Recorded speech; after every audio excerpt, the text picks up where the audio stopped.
Hey folks, welcome to Snowpal Software Development and Architecture Podcast. Our guest today is Jason Crum. Jason is a senior enterprise architect for a telecommunications company based in Alaska. Hey Jason, thanks for taking the time. Welcome back to the podcast. Yeah, good to be here. Thank you. Today we are going to talk about the evolution of software development. The two of us have been in the business of building software for long periods of, for a long period of time. So in today's topic, the idea is to cover, just software as we started building it years ago. And for some of us, it could be decades ago. And then, come to how it's kind of transformed. Today it's hard not to end the conversation. I mean, maybe we end this today, this topic, or we have subsequent conversations about the same topic. But given all the buzz around AI, especially with the NVIDIA's earnings coming out yesterday, I think everybody's only talked about this. So we'll also kind of hopefully touch upon AI and what what kind of role that's going to play in software as a whole. So without further ado, let's just get started. So at the highest level, my first question is, when you started building software, the first line of code that you wrote, for instance, whenever that was, uh, perhaps we can start there and see what are some things that stand out to you, that some things that you remember that are like that are so different from what it is today, for instance, but just sort of a compare and contrast starting there. Yeah, so the first line of code I wrote was, I don't even know if I would consider it code. I was probably a sophomore or junior in high school. And my friend at the time had I don't know how he got it, but he had a copy of Visual Basic. I don't even know what version it was. So this was in 94. And he let me the software. I installed it on an old compact or something like that. It was just a 486 or something, and started playing around with it. But this was before the internet really took off. We had dial up, but it was an arm and a leg. It was like calling international at that point. And so the only thing he had was just the kind of the reference manual that came with it. And so it was just this. You put some Visual Basic was one of these first attempts at low code, I guess is the thing that the kids are calling it these days, where you put buttons and form elements onto a screen and then you try to wire them up. Um, I played around with that, but my interest at the time, when I was in high school, I wanted to go into criminal justice.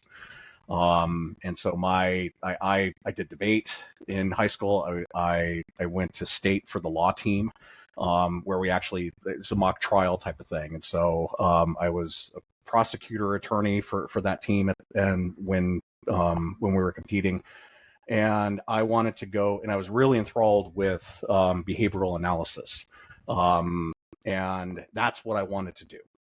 And then and that was actually my major in when I went to college. And I switched degrees without actually changing my major started getting into computer science. And it wasn't at the time, I didn't necessarily have a love of computers. I was interested in technology, and but not that deep, I guess. I really wanted to get into the inner workings of a computer.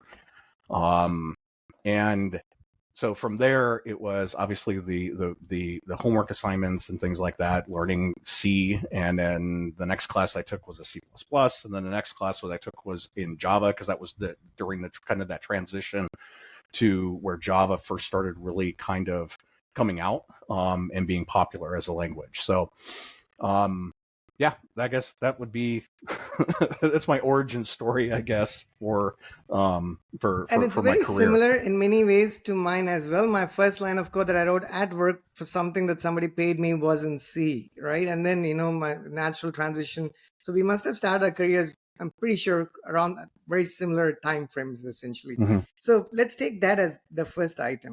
In your opinion, you wrote the first line of code. My first line of code was also something not I could claim as a first line of code, Jason, because my DBA, Gina, I still remember, such a nice person in Ohio. there was a file, and I've shared the story more than once actually, because it's very close to my heart. I had to create a synonym, an Oracle synonym, right? And there was this file that had 40 synonyms already. So all that I had to do was create one more synonym. All that I had to do is use a different name, different table, whatever. But it's exactly the same as the other 39 lines above, or the 40 lines above. I just need to add one line. But she actually sat with me. She said, Chris, you want to write your first line of code? I'm like, yeah, absolutely. And I wrote that line of code. I mean, if you could even say I wrote it, she was sitting there. It was 39 other lines, exactly the same. I had to sort of copy paste and make one or two word changes there. I committed the changes, and I thought she was like, hey, you did a great job. Uh, and then I thought it was over. I thought that appreciation was good enough for what I had done. Mm-hmm. But no, that turned out to be not the case. The next day we go to the meeting, they actually call out for this. She said, hey, our new developer committed his first line of code, and everyone's like, literally stopping short of applauding. It was, now that I think about it, it made me feel really good about making that commit. And I always tell people, where you get started when your career, in your first job, makes a tremendous amount of difference, because even though it was a very basic line of quote unquote code, it Mm-hmm. still resonates in my mind. And when new people join the team, I feel like I owe it to them to do something that somebody did to me. For instance, I just want to share my sort of first line of code. Let's take that as a topic, as a first topic of conversation here for evolution of software. Like today, when, let's say, kids are in high school, or I don't know how early they start, maybe even sooner. Sometimes I feel like they're starting a little bit sooner than, in my opinion, they probably should. You should be playing outside, not writing code in like 10 lines, 10 years of age, but that's just my Yeah. opinion. Uh, but what do you think fundamentally has or has not changed between the times we wrote our first line of code, from a software development standpoint, to how it might happen today? Well, I think a good portion of, we'll say, the generations that, and this makes it sound so old, but the generations before us and then our generation, a lot of the people who got into software development, and me excluded from that group, they got into it because they were really interested in how computers worked. And so either they saw their first computer at school, their parents got a computer, and I mean, we're talking the nerdy kids that don't go play outside, and that they really dove into it because for a love of the technology. Um, I would say today it is a you are expected that and we could talk about that when we get to AI, because I think that's going to radically shift things. But um, it's that general expectation of this is what you need to do in order to get a decent job. And so you're starting to see software development type activities, or at least getting familiar with computers, getting drove earlier and earlier into an education, in order to better prepare for a career in computers in some way, shape, or form. Right. So in other words, actually, I don't want to speak for like 1.4 billion people in India, but I've lived most of my life here. But I was like 21, I think, when I moved here. But I can say that back when I grew up in India, you had like a couple of options when you were going to school. People ask you, hey, are you going to study medicine, or are you going to be an engineer, or something along those lines? It's almost like the rest of the fields did not exist. So we grew up thinking this is all you could possibly do. Pick A or B, and that those are the only two options available to you. So I know people personally who are really good at what they do, but they don't necessarily enjoy what they do because they've just been tuned and asked to be doing that since, like, say, day one. When I moved here, that to the US, the first thing I noticed was, at least in college, when I was back in college here, people came. Again, I don't want to stereotype and represent big populations, but at least this is my opinion. People wanted to do something. They had an interest. They were borrowing money to doing that. So they were pretty darn sure that they wanted to do it. Otherwise, they wouldn't be doing that at all, for instance.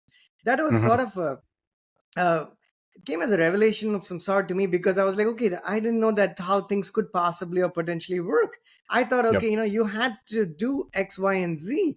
And fast forward many years, based on what you're telling me, it sounds like maybe the the cultures have come along, because this resonates with me, like how I grew up. You're like, yeah, you're gonna pick this, go enroll in engineering courses, and get to do it, and without having a clue whether you wanted to do it or not. So, do you see that as a good thing, or like say not so good a thing? I I don't know. I think so. I think it's going to radically shift. That AI in general, I think, is going to disrupt most of the world.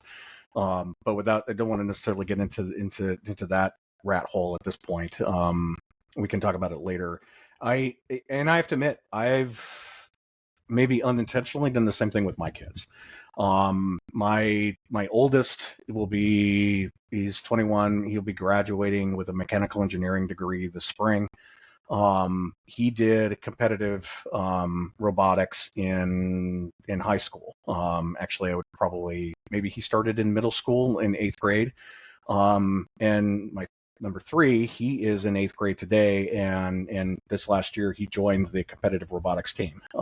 So that's the first robotics. They have a task they have to do. They build a robot, actually using metal servos and those types of things, to complete that task, and then they compete.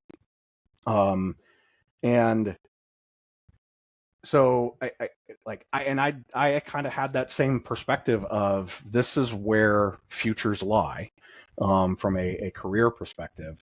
And if and at least getting exposed to it from an early age, so that but not pushing them into it. It was hey, here's some things that you should probably look at from just from a skills and a hobby.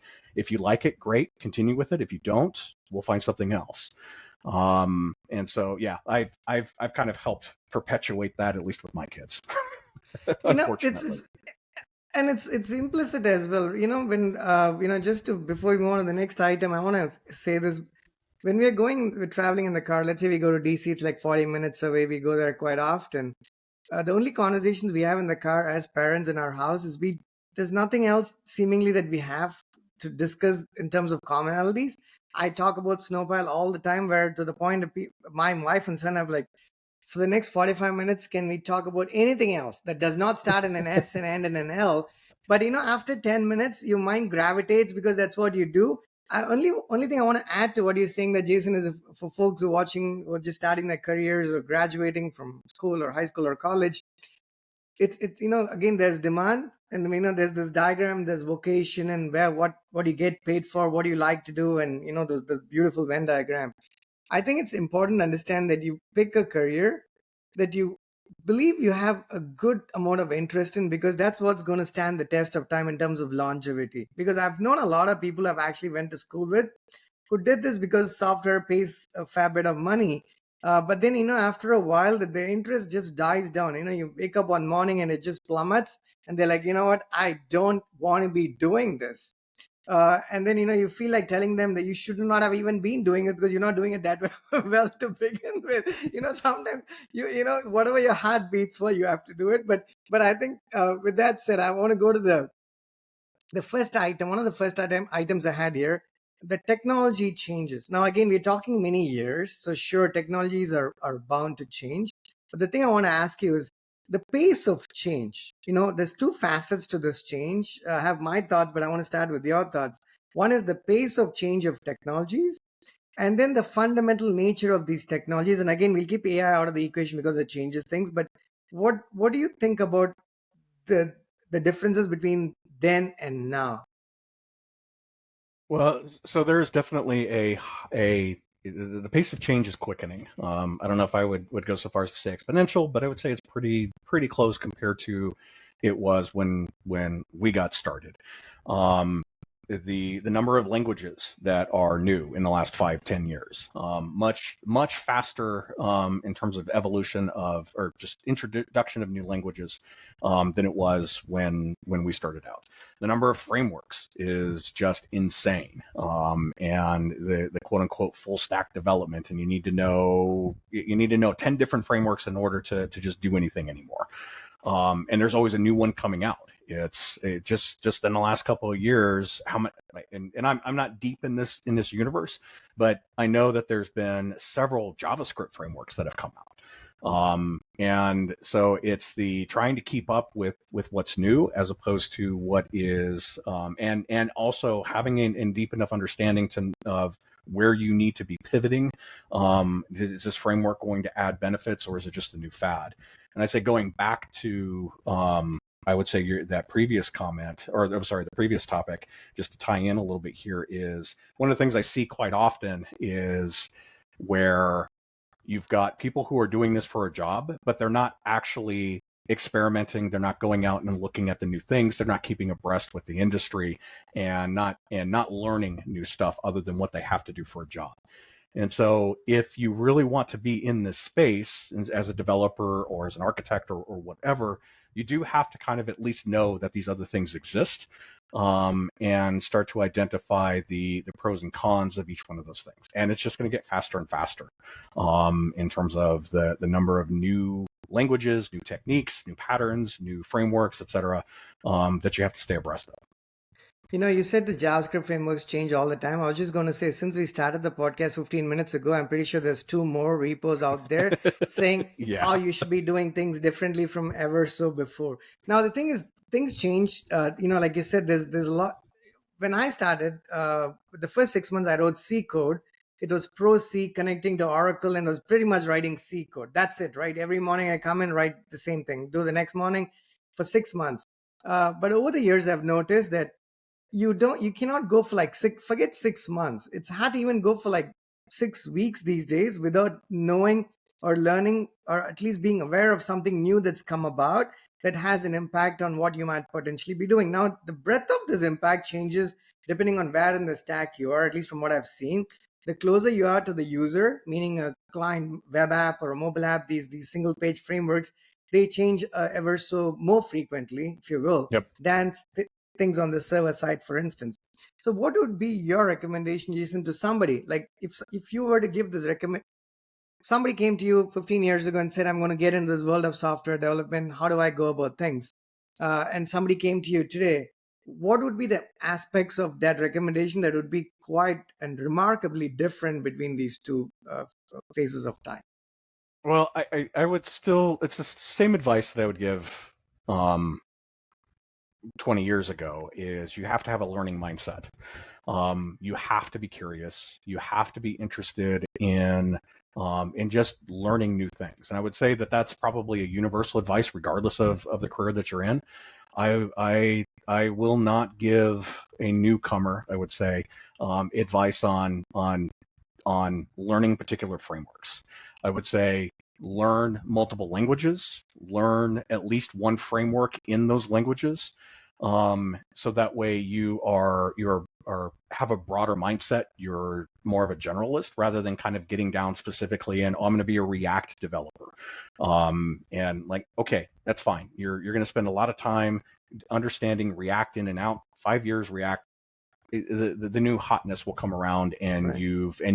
you're probably going to have a harder time transitioning to that, as opposed to if you took time to learn Python and JavaScript, as well as maybe a compiled or a type safe language, getting into Java, although I don't recommend that. Something like Rust or Go, and actually kind of understanding how different languages work, what are the nuances within them. It just gives you more tools in your tool belt, rather than being pigeonholed into React. You know, I realize, as we continue these podcasts, I'm going to have a challenge which is going to be consistent, because every time you say something, it's almost like I'm not even kidding here. I want. I'm looking for the person to say something the exact opposite of what I would say, so I could challenge them. But unfortunately, everything you said was literally what I would have said. So I'm going to play this devil's advocate and pretend to be somebody else and Okay. challenge you with what you said. For folks watching, everything Jason said, I 100% agree, because that's exactly what I believe, that you cannot be pigeonholed into doing one thing. Being polyglot and full stack and being aware of how things are changing and where things fit in the bigger picture, all of that absolutely matters. But I have actually worked with people who believe quite the opposite, and I want to just talk about that a little bit. I recently I was worked on with a client where somebody joined the team, Jason, and they say, hey, you know what? I will only ever do backend development, and not only backend development, but in this particular language slash framework that I've been hired into doing. If you ever actually change this, I probably wouldn't want to have anything to do with it. And it was quite dramatic to me as somebody who's generally open to every, even when we work together, it's different things on any given day, for instance. But there Yep. are people, and I know people I've not personally worked with, but through, friends and contacts where they work in Java and they've been doing that for like 15 to 16 years, right? I mean, I did Java for like 7 years ago. Now I do that as well, but not just exclusively that. I would probably lose my mind if that's all I had to do, like day in and day out for like, there's nothing wrong with it. It's a great language, but still need the variety. What are there any positives? I mean, are we missing something here? If someone came and told you, nah, it's not a good thing to do, be a jack of all trades, and I would rather be a master of one. So there is some benefit to that, especially if you are if you're specializing in technology that is, let's just say, outdated. You can still get a job as a COBOL developer today. Nobody knew, or nobody is building anything new with COBOL. But there are still massive mainframes that are and applications that have been in production in the finance industry for 20, 30 years that are written in COBOL, and they aren't changing, upending, and transforming their business to go to the new hotness. And the number of people who know COBOL are drastically decreasing every year. And so you could make a pretty decent living as an engineer, if and just solely focusing and getting really, really good at COBOL. Java's kind of in that same thing. There's hundreds of millions of lines of code, billions of code that have been written across the enterprises that it's all Java. And so you could make a good living. For me, I'm more of an intellectual.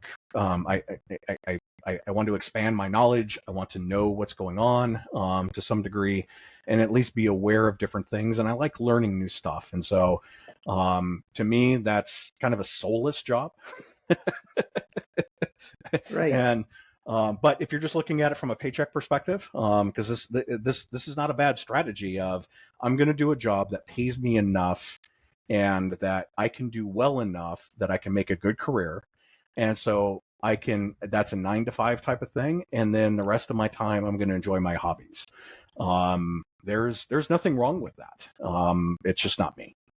Right. And then I think you said it well. I think for folks who are actually starting again a career in this field of engineering, software development, or switching careers after, because the market's good and whatnot, I think that's an important point. And, you have to ask yourself, where do you think you sort of, if you drew a line and said two broad categories, one is I want to treat it as a job. I want to get my work done. I'm very committed and hardworking, sure. But my eagerness is not at that level necessarily, right? I want to go to work, get stuff done, and be done with it. Or you belong to this other category, and sometimes there's not a remarkably you know what I mean, there's a fine line and you don't know where you're at, and it could be different phases of life where you're on one side and then you go to the other side possibly. But I think that's an important distinction to make nevertheless. So I think it's in my mind fair to say that before you embark or pick up something, you want to be certain that this is where I want to be, because sometimes you have people join a team where you're actually not the COBOL team, not the team that moves at that pace, not the team that does the same thing. If you remember, when we've had this conversation before, just because we've done certain things in a certain way in the past does not mean you have to do those things the same way in future, because things are Yep. changing all the time. But there are people, there's no right or wrong, with the mindset, hey, you know what, I did it that way, I've done it that way for years, it worked, why should I change now? It's a very difficult thing to have to explain, so that I guess that's why culture fit sort of comes in. But I think it's important to make that distinction, to say that, you know what, whether it's 15 years ago or today, you have to decide where you want to be. The only thing I might add is it was a little bit easier 15 years ago, 20 years ago, Jason. I don't know if you agree, because things did not change at this pace, right? Not even close. So you that separation was not that remarkable. But today, I think things are changing ever so frequently that if you want to be learning one language and one framework, do you think you could still find yourself in a precarious position like 3 years down the road, or you still think it's going to take companies a lot of time to switch out of these data technologies. So it's still, there is room for a paycheck there. I think there's still room for paycheck. It's just a matter of that at some point, it's your ability is going to be that the number of companies that you can work at that are still doing your framework or doing your preferred language 10, 15 years from now is going to drastically shrink.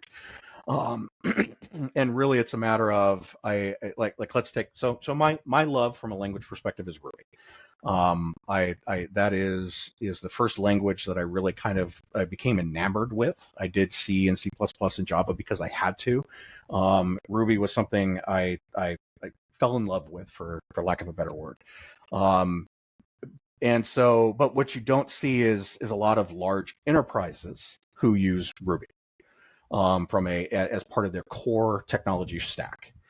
And that was kind of a lot of startups, even though there are still some pretty big, um, the payment processing company. I can't remember their name off the top of my head for some reason. Stripe. Yeah, Stripe. They're I think most of their back end is actually still a Ruby based. I could be wrong on that. I think that they're still there. But as the number of startups, we'll call it that, who were using Ruby, say 10 years ago, as they've grown, more likely they've kind of shifted their technology stack. Twitter was like this. They were built on Ruby on Rails, and they ran into some massive scaling problems. And so there may be still some parts of their core infrastructure that are Ruby on Rails, but I know that they did a massive transition to another language and frameworks. So if you really want to do that, awesome, fine. Just be aware that it's a matter of you're going to be looking for enterprises who Right. are very conservative in nature and who will not change, as opposed to a lot of the startups that were using Ruby on Rails either have transitioned to other things because they're trying to operate at web scale, or they've died. And so it's kind of a gamble. You never know what's going to take off. You never know what's going to be long lasting. What a large company, which one of these startups that are using the new hotness that you really enjoy, that are going to stick around, or that they're going to transition to another language and framework. You know, to add to what you said, as somebody who also loves Ruby, who actually had to, it was almost like developing a taste for it, because I started doing Ruby after doing Java for a while. And everything that you learn as the way to do in Java, Ruby said, no, do it differently. Oh, private Yep. methods are not really private, for instance. You can actually get to private methods if you wanted to, like doing a .send or something.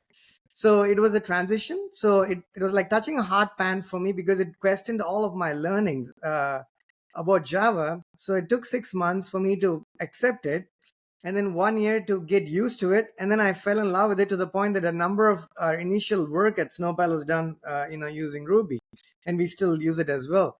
But I want to talk about the transition that you mentioned there. So in the last 6 months, a lot of our APIs and new APIs that we publish, Jason, on AWS Marketplace are built on Golang. I want to check out Golang. So I actually picked up, work that related to it, because I hadn't done that and I was kind of curious about it. And then it was one of those languages I fell in love with absolutely instantly. But the thing I want to share here is a couple of things. When we talk Ruby, but let's take Rails. And, I'm more a fan of Ruby, and I know you're too, not necessarily, you didn't mention Rails when you said that Ruby is your favorite language. I'm going to be along those same lines. I like Ruby a whole lot more than Rails as a framework. But one of the things that Rails has been vilified for, if you took that as a framework, was, hey, it's extremely opinionated. You have to, if you want to go out of the way, if you want to do things differently, the framework does not lend itself gracefully for you to do that. You could do it, create namespaces, for instance, but you have to take a lot of pain and effort. So that's a bad thing about Rails. We'll come to scale, but I'm talking about just the approach and design patterns. I go to Golang. I was perplexed. A lot of these other languages and frameworks that do not get vilified for being opinionated and having strong opinions in all aspects, they actually also do. I mean, you try writing Go code any differently from how the community writes it, people are going to take you to the cleaners for that, right? They go, oh, you know what? You can return like 7 times in a function. When I saw 7 return statements in a function, I was like, I thought the first computer science class I ever sat and they said never return like 7 times from a function. You don't have go-tos, but don't return. Go says, no, no, no, that's exactly how you're supposed to do it. And then I started having this debate with a coworker. I think every language is strongly opinionated. I think Yep. some languages are strongly called out for being opinionated. I have another point to make, but I just want to get your thoughts on this. I mean, do you agree? I mean, what do you think about the separation between these languages here? I, yeah, every language, sorry, every language is opinionated, and it's going to really be the opinions of the creators of the language in terms of the initial releases of it.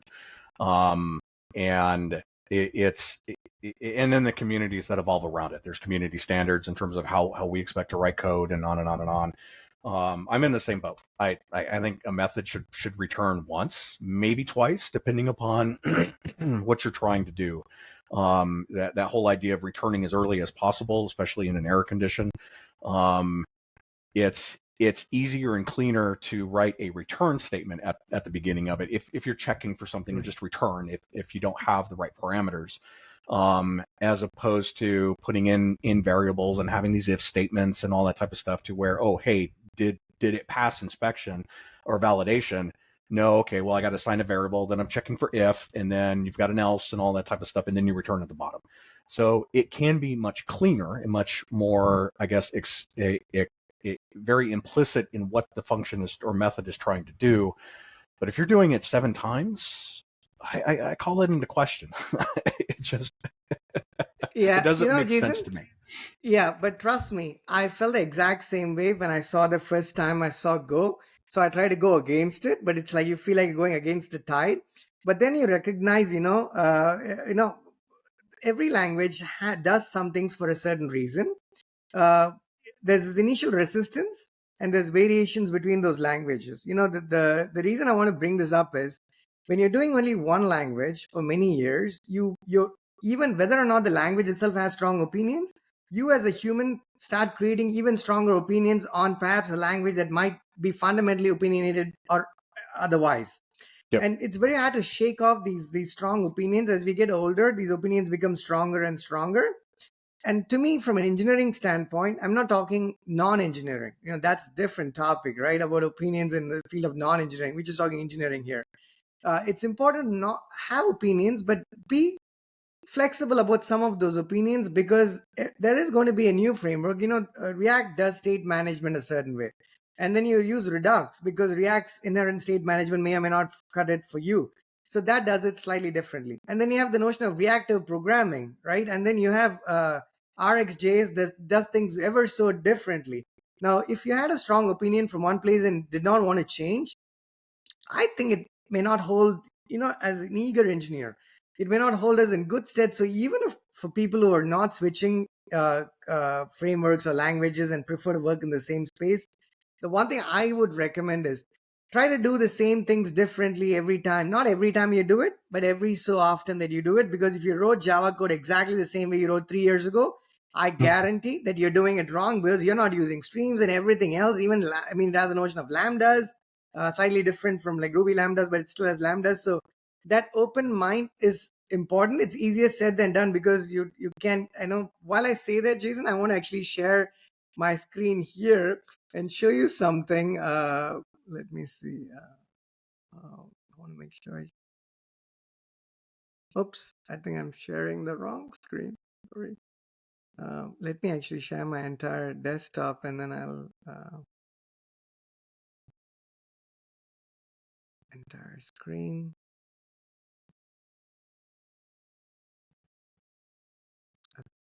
You see my screen, right? I do not in. Let me check the other. Yeah, on the podcast window.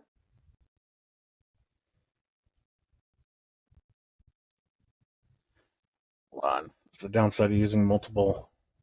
Oh, there we go. Okay. You see this IDE, correct? The Go IDE. Yep.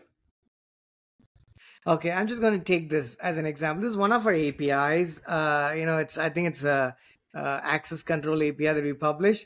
You see the return. I didn't want to, I was just curious. I didn't expect to do the to share the code, but I just want to pick this up in our subsequent conversations. here is what you had said. You exit out of the method when you get in because there is an error condition, right? And you say you don't want to have this if statement. So it's along those lines, but the way Go does it idiomatically, it's got some interesting constructs, some extremely different from other languages, but this one is not different, just a standard if statement. But you see here, this pattern of coding is not only acceptable in Go, it's actually the one that's recommended in Go. You're going to have to check for these error cases throughout as you go. You check for error is not equal to null and return it any number of times. So this, I just want to bring this up as an example because this is it's a very simple method. It was even has somebody who's written code in many different languages. When you see something that's remarkably different from some of the fundamental thoughts that you have in mind, you naturally are going to question that as a developer, right? And I'm back here. Yep. And only thing I want to add is, before people reject or accept something, just by experience, as we're talking here, just give it a chance, do things differently, because it's not a question of language in my mind, Jason, as I see it. When you do things differently, it changes the way you approach problem solving. And that, to me, is a good segue to one of the items that you had mentioned that you want to talk about, which is developer. I think it's a good segue. Tell me if it's otherwise. Developer versus engineering mindset. Because I see a couple of points here, at least in my mind, as to this very example of where those distinctions might be. But before I say anything, I want to have your thoughts on, the developer versus engineering mindset. What is it Okay. as you see it? And then we'll go from there. And this is something like kind of thoughts are half baked in to some degree on this. And so, and when I say developer versus engineering or engineer, I don't want to get into debates around your title. I don't care about titles because you may be working at a company and you're called an engineer, but you're actually doing development work as opposed to your title as a developer, but you're doing engineering. The HR stuff is irrelevant, as well as what you'll see with a lot of people who are quote unquote engineers is that it's more of an elitist type of thing we need to have actual certifications and all this process to be called so that you can be called an engineer. You see that particularly in Canada. And I don't want to get into that. It's more of a mindset perspective. And when I think about this, it's that a developer, and usually these are, I would say, they're people who are new into the industry, and let's say that they went to they changed transit, or they're changing jobs, careers, or they're fresh out of high school or college, and they go to a development boot camp. And so I'm going to learn how to do a React, and there was a Ruby on Rails one before, and there's a lot of these boot camps that are focused around specific frameworks or languages in order to help you get a job. And so you don't really understand what it is that you're doing, that you haven't really taken the time to learn how to like just basic things of, say, how a data structure is stored in memory. You are a framework developer, and so you got a job as a React, and everything is React. That is your sledgehammer for every conceivable nail. And so you're going to use React if you just need a button on the screen, instead of, hey, there's HTML and there's some basic JavaScript and some CSS that you don't need React for a simple form. And that it's that you are reapplying a pattern because it's what you learned, as opposed to really thinking through the requirements of what it is that you need to build, and saying, do I need React in this case, or do I need Ruby on Rails as a backend type of thing, as a full stack app, or can I get this done using a very simple process of HTML form, some simple JavaScript, some just plain vanilla JavaScript in order to do some basic validations, and go from there. And I think it's this dependency that we've kind of created upon ourselves because of the complexity of that framework focused, that I think leads to some of that. An engineering perspective, though, is and I think about this from my son is I said before, he's graduating this year with a mechanical engineering degree, that you don't see quote unquote developer mindset. Hey, I'm going to learn just enough mechanical engineering so I can get a job as get a job. You have to understand physics. You have to understand mathematics. You have to know what's the corrosion of rate of particular metals in certain circumstances, so that way you can build something that will withstand the environment that it's going to be deployed into. Um, and that's from a computer engineering perspective, software engineering is, let's just take a basic thing about arrays. Traditionally, I know that some languages have, and that they have dynamic arrays or things like DQ in Python, but arrays are stored as a contiguous block in memory. And if you don't know that, and you're sitting there pulling and popping items from the front of the array, you don't know that under the hood that when you do that, that entire array has to be moved. And so if you've got hundreds of thousands of things and you're just pulling something off the front, and every time you have to reassign that in memory, you're going to have a badly performing application. As opposed to, that, but I still have to do this, and the language and framework that I'm in don't have native data structures or algorithms in order to help do that in an efficient way. That really just reverse the array and pull things from the back, because it's not going to rewrite the array in memory. And so it's not that you have to have a computer science degree, not that you have to get down deep into the inner workings of a computer, know what the differences between the caches and all that type of stuff are, but it's more of you're understanding the tools that you are working within and the environment that you're in, so that you can make better decisions around how you do, like what data structures you use, what algorithms would be more efficient in a particular situation. Not to this extent of all this LeetCode BS that, hey, I've got to solve 1,000 LeetCode problems in order to get a job and all that stuff. But that's how you're approaching the problems, again, as opposed to everything is a sledgehammer, no matter if I'm using a finishing nail, a framing nail, or I'm breaking up some concrete. Jason, before you started this answer, you said you hadn't thought this through. I'm going to say I don't believe it, but I know I believe it, because even if you didn't, it was just beautifully articulated.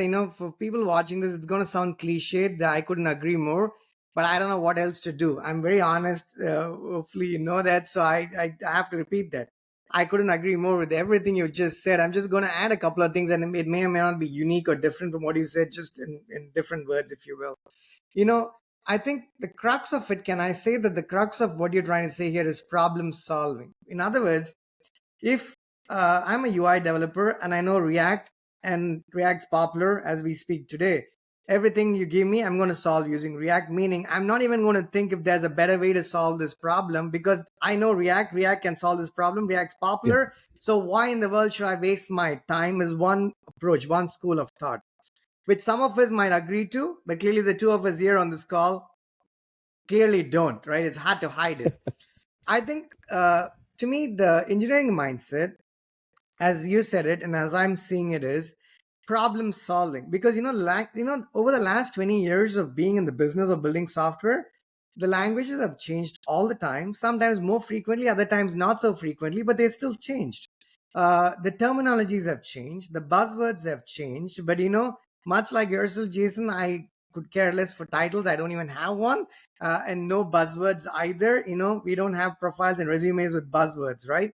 So the thing is, what hasn't changed is a good engineer, somebody who could solve problems the correct way, who could cognitively approach the solving of a problem. That's the skill that is going to stand the test of time. Because Yep. if Cunningham and Ritchie, I don't know if either of them is still alive, but let's say if they were, some people should be immortal, and if I had a choice, I would pick those two people as some people who could be immortal, because that was probably the first book that I ever actually read, growing up, even if I didn't understand all of it or most of it at the time. If you take that book and take I think it was called Fundamentals of C Programming or something by Cunningham and Ritchie. So I think, let's say you're doing React programming today, right? Or you're doing Golang. Golang is a bad example because it's got a lot of things. It's got pointers and it's got similarities to see in some ways. So let's take something it doesn't have any similarities. Let's take interpreted languages like, say, Python or Ruby, for instance. Yep. But if you want to be a good Ruby developer, instead of learning Ruby, if you took that book and accepted and understood and digested everything that the book said, you would be in great shape to start Ruby programming, because a good engineer does not need a whole lot of training necessarily. Because when we pick up these projects, I have people ask me, Krish, have you done this version of this software? And I keep telling them it doesn't really matter. But unfortunately, sometimes you don't make that, you can't get past that whatever that layer is, and then things don't happen. Because Yep. have had people ask me, because I did Liferay work like 8 or 10 years ago. Krish, have you upgraded this version of Liferay from X version 7.6 dot whatever the number is to 8.3.4? I was like, not really, but I've done Liferay work and upgrades. I can help you here. Oh, they're like, no, no, no, but your profile does not say that. I was like, you know what? It doesn't say it because I haven't done that specifically, but you got to make the judgment. And I feel like I don't want to go to recruitment right away, but I think when you say engineering mindset as a developer, I think recruitment does stand out to me. Just how we hire people into the workforce. How do you judge them between being a developer versus an engineer? I mean, do you see that there's a facet to it that could be problematic or challenging, which is, if you said developer mindset versus engineering mindset, you're talking from an engineer's perspective, right? The individual's perspective. But what about the people hiring them? Do they also have to have this same mindset so they actually hire the right people? I don't know that they have to have a quote unquote engineering mindset. I think that as part of, and it depends upon the organization and what the hiring practices are. I think that you should be in any organization, unless let me go to the case where, or a case where this is not necessarily true. My perspective is that unless you need a very specific task, so I'm going to hire as a contractor, this is a short term, 3 months, 6 months, or whatever, to perform a task to move from LifeRay version 7 something to version 8 something. That is the problem you are trying to solve. I don't need anything else from this person. Okay, fine. That's the skill you're looking for. If you are looking at, yes, that's a use case that we have to solve immediately, but what I want to do is I want to hire somebody who can solve future problems for me. I don't know what those problems are yet. Um, you have to be looking as part of your hiring practice for evidence of learning, self-learning, not just because my manager told me I had to do something, so I have to go learn it. It's what are your interests? It doesn't necessarily have to be technology related. It's what do you do outside of work? Do you just sit on the television or sit on the couch watching Netflix or Hulu or whatever it is? Or are you out in your garage building something? Are you, what was the last non-technology related skill that you learned? What was the last technology related skill that you learned? And because what I would be looking for if I were building a development team is curiosity. And so I've got a problem I have to solve. Like for me, I've built my house with the exception of very specific pieces like the foundation, and some other parts. I had to learn electrical wiring. I had to learn plumbing. I had to learn framing and sheetrocking and all these things because I was trying to build a house without spending a bunch of money. And so it was a problem that needed to be solved. So I took the time to go and learn it. Was I 100% correct? No. There's some things that I've had to redo a couple times. But I also looked for mentorship, I guess, in people in the construction industry to make sure that I was doing something safe. That's kind of a I guess off topic example, but it still is there evidence of self-learning? Is there evidence of problem solving? Do you have something that needs to be solved in your life? Did you just go hire somebody to do it? Or did you try to figure out how you could do it yourself? I think it is for me the most valuable skill that you should be hiring for. Not can they solve 1,000 leak code problems on medium and hard? Do they know these three data structures in and out? Again, unless that you need somebody to solve that particular problem for you in the short term. You know what, Jason, it's very discouraging, sorry, that, software engineers can have other skills. I know you've built, even when we worked together, you mentioned, there's something on the outside of the house that you also were finishing construction. I remember that actually quite vaguely and vividly at the same time. You should be like people like me. you can have only one skill. You're not helping the market. If software engineers are not needed, Jason's still employed, but Krish, I'm not so sure anymore. I'll speak to that. I'll agree with what you said, but I also say there's a nuance, because I'll take you as an example. Sorry. When you hired me the first time, you needed some help for 3 months, actually. I remember clear, actually, at the Yep. time. It was a short period of time. And then we got on a call with some other people in your team as well. You asked me, Krish, have you ever done Sinatra work? And I think, folks, this is a true example, a real life example. I'm not manufacturing any aspect of it. So, just learn of this what you will. Uh, you asked me if I'd done Sinatra work. I don't know if you remember or you don't, but that's one of the obvious first questions. I said, no, Jason, I've done Ruby. I have no idea what Sinatra is. I couldn't even spell it other than, Frank Sinatra, for instance, right? Uh, we had this conversation. It was like an interview for an hour or so. An hour later, I was like, okay, yeah, I have not done this. Am I going to get hired? You did hire me, right, to do that project. It was a short-term project as it started out. We did work for, lengthy periods of time after that. But you hired somebody who, I want to make this. There's no self-proclamation of any sort, you to be very honest, but I just want to bring this question up because it's important for people to understand.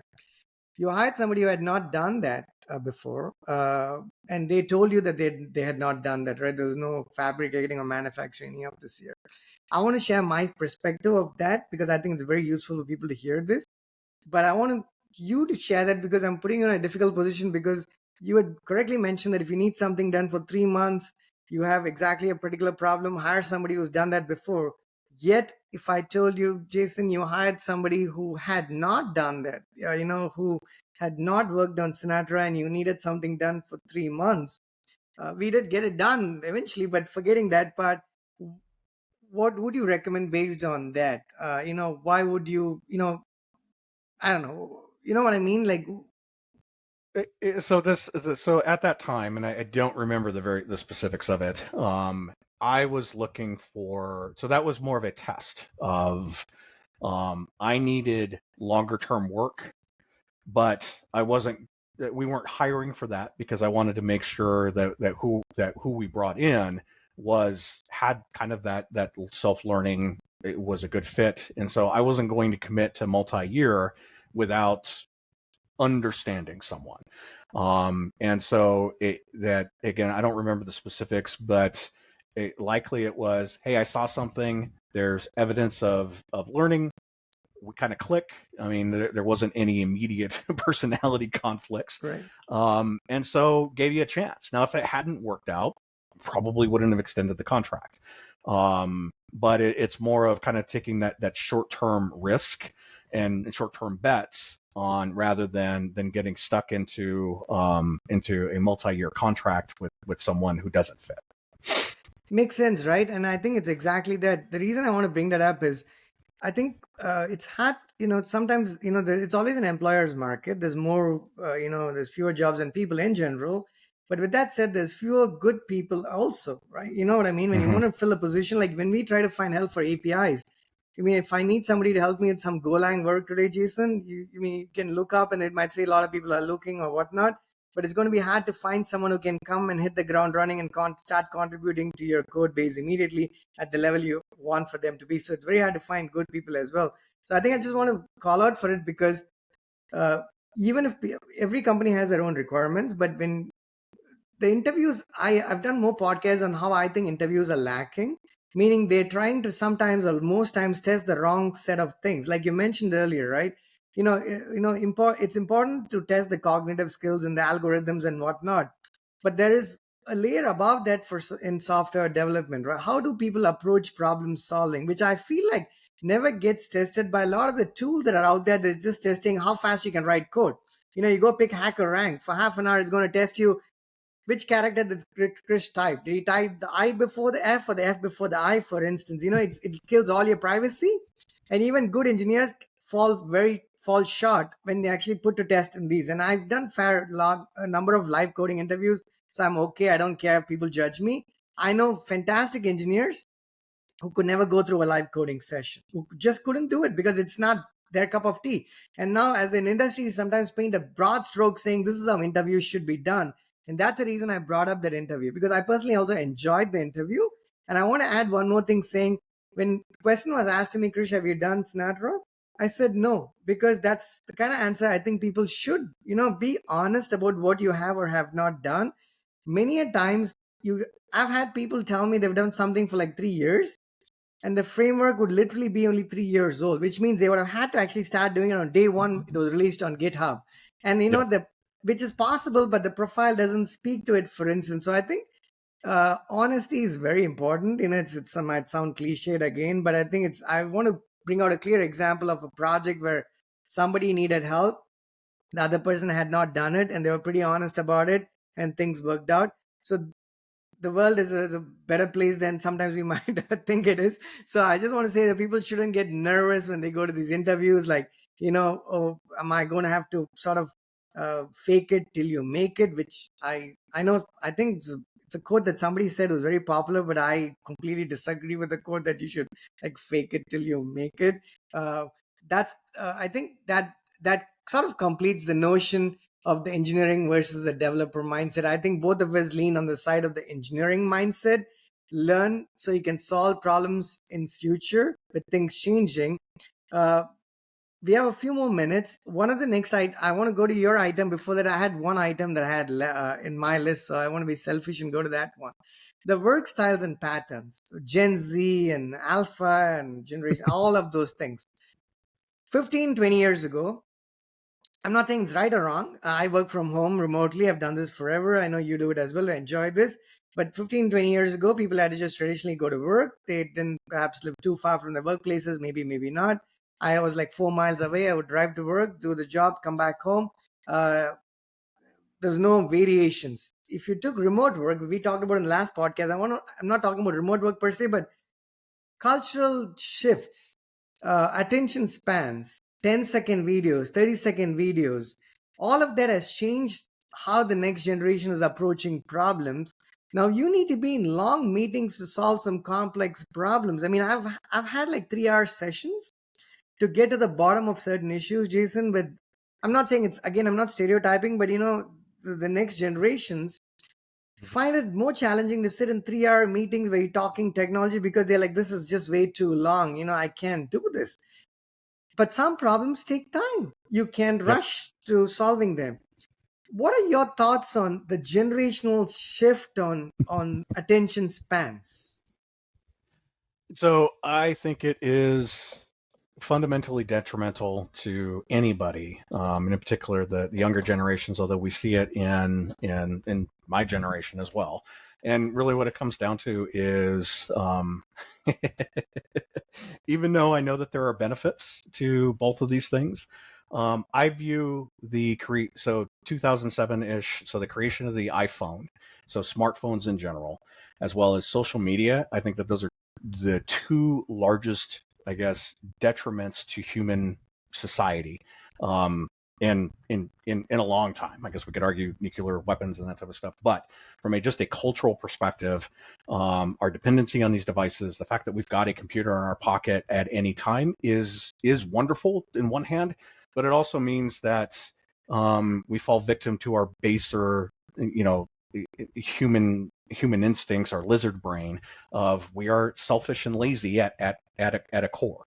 And so that having that constant input, the Pavian response of hey, there's a ding, so I got to go look at it.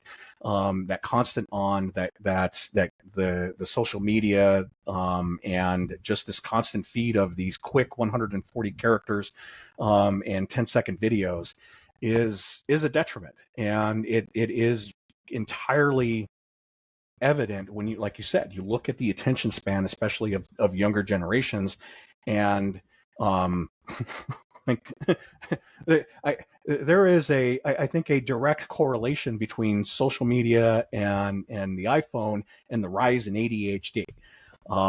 It is obvious to me, and that is one of the things that we've done is our kids don't have social media. I mean, I think maybe my oldest does, but like when they turn 18, you kind of go do your thing. I don't recommend you do this stuff, but they aren't exposed to that type of stuff. We just don't allow it because of that type of just the impact that it has on a developing brain.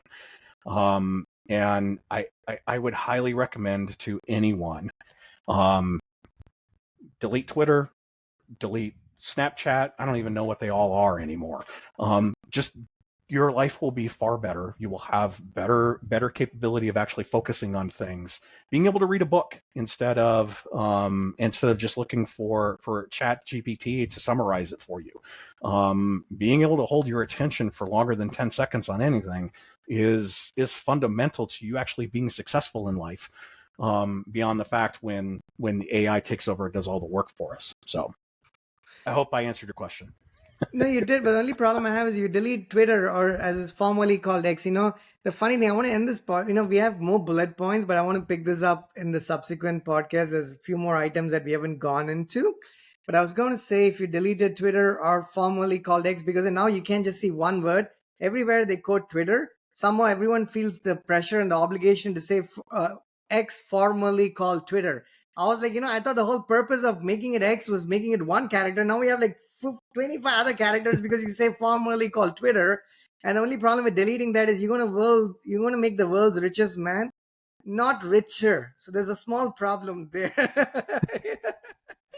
You're gonna make him that much slightly richer. But I think I want to dig deeper into that item. I think we've scratched the surface with this attention spans, because I want to talk about real problems, or take an example of some of what we've done recently, and speak to what 3 hours means. It might sound preposterous that you're talking 3 hours, but the way software is developed has changed, and it's continually changing. So things that you've done in the past in a certain way, you don't do it necessarily the same way anymore. And I want to share some real challenges of what you literally just said there. When you don't have these attention spans and you have to be in this meeting for 3 hours, and it's not like a formality meeting with like 40 people and you're just sitting there. This is like a meeting with 4 people where each one is actively expected to contribute to this meeting, yet sometimes it just does not happen. And then what could be the certain issues? I think we've touched a good number of items here. We still have a few more bullet points left. So we are at the 1 hour mark. So I want to probably end this podcast here, Jason. So Okay. any closing thoughts before we call this one done? Uh, no, I don't have a prepared statement or anything. I think it's just, um, you have to look at what it is that you want to get out in life. One of the things that's been rolling around in my head, and this is probably going to sound a little negative, but it's in 100 years, no one will know our names. There will be nobody alive, unless you're young enough. But just as a general statement, no one will know my name in 100 years. And so, not to treat this as I'm going to be Epicurean and I'm just going to go completely and totally, live a consumption lifestyle and just enjoy everything, drink myself to death type of thing. But we have to have fulfillment in what we're doing today, and that you have to keep those types of things in mind. That very few people will be remembered in history books, and that just make sure that you're doing what you want to do, or you're doing what you're doing because you want to do it, you enjoy doing it, and try to expand yourself. Don't just sit on the couch watching Netflix. Don't sit there and stare at your phone for 15 out of the 24 hours mindlessly scrolling. Do something productive with your life so that at the end of it, you actually you can be proud of what you did, as opposed to I lived for 80 years and I spent 90% of that on my phone staring at things that are irrelevant in the longer term view of the world. Beautiful.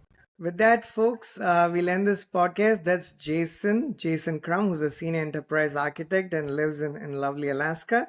We will talk more to Jason in our subsequent, conversations, and we're going to actually talk more about this topic as well, because we haven't gone into AI and the impact of AI on the evolution of software development, which again we obviously have to talk about. And a couple of more points we had was, the fundamentals of computing. Have they changed? If so, how have they changed, and how should we adapt and orient ourselves as we build software.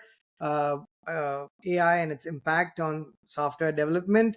A couple of more points is conference driven development, is something that Jason had mentioned that we haven't gotten into. Another one is dependency on frameworks. And last but not least, just what does future have in store? By future, I don't mean 10 years, but more 1 year, 6 months to 24 months, if you will. So we can talk about that in the second version, installment of this evolution of software development. So one more time, thanks, Jason. We'll talk more soon. Thank you for having me.